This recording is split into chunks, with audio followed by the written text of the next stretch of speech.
deputet ose gjatë 6 me koalicionin me komitetet tjera dhe nuk pati vullnet ose nuk dha asnjë mundësi që të të jap presidentin dikujt tjetër, domethënë ashtu siç kërkonin partitë opozitare në kuptimin që kjo parti, vetëm një parti mos i ketë tri pozitat kryesore të vendit, që mos ta ketë komplet kontrollin e shtetit.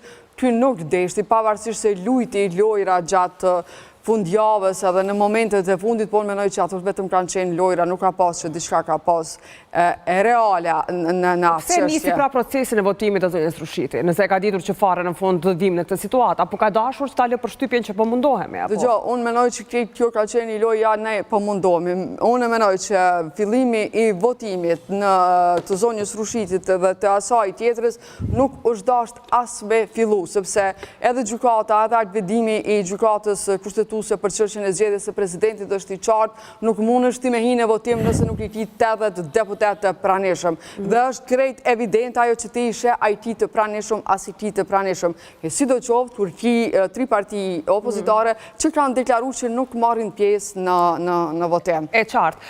Korap, një mendim hyrës natyrisht në këtë diskutim, pastaj dal tek Elena. Zoti Qupi është bashkangjitur, dua t'i uroj mirëseardhje. Zoti Qupi, faleminderit shumë që jeni këtu. Po e gjen Kosovën edhe në tjetër proces zgjedhor, asgjë e re besoj për ju. E kemi para parë. Zoti Qupi, faleminderit, uroj të mjet duke dëgjuar, por Zoti Qupi, mirë se vini, urova mirëseardhje, po më dëgjoni? Tani ju dëgjoj, po faleminderit. Vetëm pas pak të vite ju, natyrisht njerë dua ta marr një mendim edhe nga Korapi, Elena dhe më pas tek Qupi. Mirë, faleminderit. Korap, pse shkuam në zgjedhje, kush e ka fajin? Mendimi im për këtë situatën është konceptimi përmes kushtetutës dhe parlamentit. Ne kemi një sistem që prodhon jo funksionalitet, s'është më e rëndësishme shumë kush është fajtori ose kush s'është fajtori, në çfarë do cikli që do të futemi me këto ide, me këtë sistem, me këtë logjikë juridike, me këtë mundësi të politikanëve që kanë interesat e veta prioritare, më thonë do të kemi kësi zgjidhje tash, në qoftë se duam kush ka faj më shumë apo kush ka faj më pak, atëherë kjo është një analizë tjetër. Por për mua, koncepti i parlamentarizmit është në kundërshtim me zhvillimin dhe me nevojat e kohës në Kosovë, sepse për të prodhuar jo funksionalitet kërkohen komisione dhe burokraci, ndërsa për të ecur para kërkohet qartësi dhe vendimarrje më e lehtë. Sa i përket fajtorit, në qoftë se duam, për mendimin tim, kur ngatrohen 2 persona, 2 grupe, gjithmonë është fajtor ai që është më i mençur. Më i mençur? Më i mençur. Kush është më i mençur në këtë mes? Tani domethënë, a mund të lëshoja rrugën? A mund ta, jo, e kundërta. Jo lëshoja rrugën, po mos e le dal fare në rrugë. Tash ideja është kjo, a mund ta përcaktojmë ne përmes kësaj logjike, përmes kësaj filozofie se cili është fajtori? Po, është e lehtë. Fajtorët janë gati të gjithë pa mundur të përjashtosh ndonjërin, pastaj varësisht dikush më shumë. Po kush më shumë pra? Sepse dua ta nxjerr nga ty këtë. Për mendimin tim, fajtor më shumë në këtë kohë është Albin Kurti, që duke i dhënë parlamentit njerëz jo të duhur, e humbi shansin historik që ta shihte populli në atë konceptin që erdhi si shpresë, por kur e mbushi parlamentin me zotëri akademik, me diploma të vlera në për institucione ku e dione, të ashtu quajtur akademik, ku e mbushi parlamentin me këngëtar, me sportist dhe me artist të vlera o të degeneruara, a i dha shenjat e para, se ka bërë vetë Albin Kurti, këta kanë bërë qytetarët i kanë votuar, Korap, dhe të jesh artist, Korapi ka drejt. Jo, ndëgjom, jo, ka qitë si ofertë. Tash e tre po së pe kuptoj ku po qani, drejt kujt po thuani, por megjithatë të jesh artist, nuk të bën të jesh i degeneruar me automatizëm. Madje zonja një fjalë ka merita dhe ka në fakt titull në punën që ka bërë. Shumë ka merita.